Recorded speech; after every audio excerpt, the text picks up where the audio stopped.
આજે વડોદરામાં વિશ્વામિત્રીમાં જે વડોદરા શહેરનું પાણી જાય છે એ કુદરતી રસ્તાની વચ્ચે જે બિલ્ડિંગો બન્યા હતા એ પૈકી કેટલાકને તોડવા માટેનું કામ મ્યુનિસિપલ કોર્પોરેશને શરૂ કર્યું છે.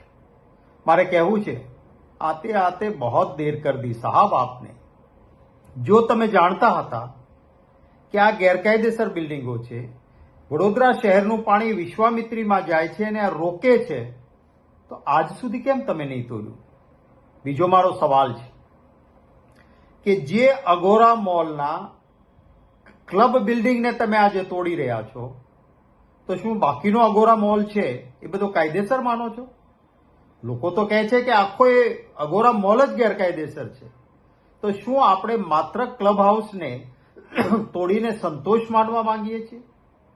બીજો સવાલ મારો એ છે કે આખું આ ગેરકાયદેસર ક્લબ હાઉસ 3 માળનું તમે હવે તોડો છો, તો જે વખતે બનતું હતું ત્યારે કોણે બનવા દીધું? શું એના ઉપર પગલાં તમારે નહીં લેવાના? માત્ર થોડા દેખાવ પૂરતા હવે તમે તોડો, કારણ કે ભાજપના નેતાઓને, ધારાસભ્યોને, કાર્યકર્તાઓને વડોદરાના શહેરના નાગરિકોએ લોકશાહીનો પાઠ ભણાવ્યો અને ઘૂસવા નહીં દીધા, આક્રોશ ફાટી નીકળ્યો, ત્યારે હવે તમે થોડી જગ્યાએ તોડવા નીકળ્યા છો. સંપૂર્ણ એ રસ્તો સાફ કરવો પડશે.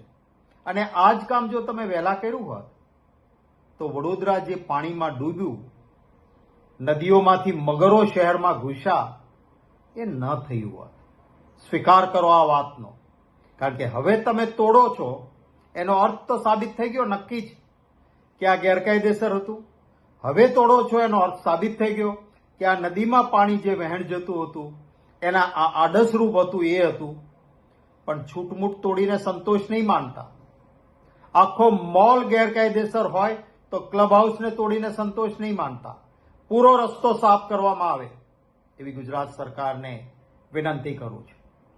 કોઈ પણનું હોય, હું તો કહું છું કે કદાચ અમારો કોંગ્રેસ પાર્ટીનો કોઈ સમર્થક, કાર્યકર્તા કે નેતા એનું પણ વચ્ચે આવતું હોય, બુલડોઝર મોકલીને તોડી નાખજો. અમે ક્યાંય તમારા પગલાંનો વિરોધ કરવા નહીં નીકળીએ, સમર્થન આપીશું. વ્યક્તિગત સ્વાર્થ એક તરફ હોય અને બીજી તરફ વિશાળ નાગરિકોનો જનહિત હોય, તો વ્યક્તિગત સ્વાર્થ તોડી જ પાડવો જોઈએ, બુલડોઝર ચાલવું જોઈએ. એક છેલ્લી મારી વિનંતી છે કે આ જે વડોદરા શહેરનું પાણી વિશ્વામિત્રી નદીમાં જતું હતું, ત્યાં આગળ બિલ્ડિંગો ન બને એટલા માટે એક ગ્રીન ઝોન બનાવેલા હતા કે કોતરો, નદીમાં જવાનો પાણીનો રસ્તો એ બરાબર જળવાઈ રહે. હવે પૈસા ખાઈને જે ગ્રીન ઝોનને બદલીને ત્યાં બિલ્ડિંગો ઉભા કર્યા છે, એ કોઈ સંજોગોમાં ન ચાલે. આવું અકૃત્ય કરનાર સામે પગલાં લેવા જોઈએ. એમના પાસેથી વસૂલ કરીને કોઈ નિર્દોષનું ઘર બર બન્યું હોય તો એને વળતર આપવું જોઈએ. ફરી આ ઝોન છે એને, જ્યાં તમે બિલ્ડિંગ બનાવવાની મંજૂરી ભાજપ સરકારે આપી છે, એને બદલાવીને ફરી ગ્રીન ઝોનમાં કન્વર્ટ કરી દો, એવી પણ મારી માંગણી છે કે જેથી કરીને ભવિષ્યમાં ક્યારેય વડોદરાવાસીઓને તકલીફ ના પડે. જય હિન્દ.